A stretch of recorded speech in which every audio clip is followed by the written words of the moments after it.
कृष्ण हरी. अभंग क्रमांक 169.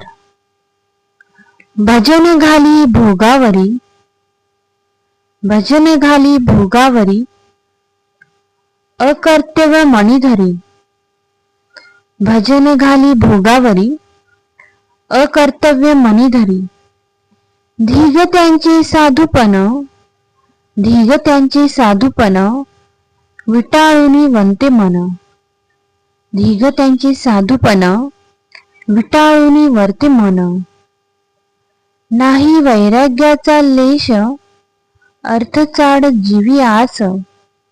नाही वैराग्याचा लेश, अर्थ चाड जीवी आस. हे ना तैसे झाले, तुका म्हणे वाया गेले.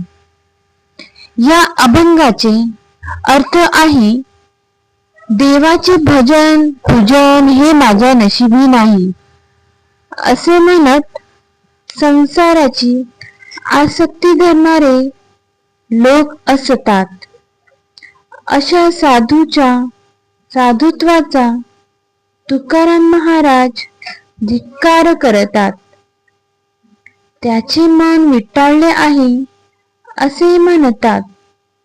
अशा साधूच्या ठिकाणी वैराग्याचा लवलेशही नाही. त्याच्या ठिकाणी उलट धनाची अपेक्षा असते. तुकाराम महाराज म्हणतात, साधूच्या या आसक्तीमुळे त्याचा जन्म वाया जातो. तुकाराम महाराज म्हणतात, साधूच्या या आसक्तीमुळे त्याचा जन्म वाया जातो. श्री राम कृष्ण हरी.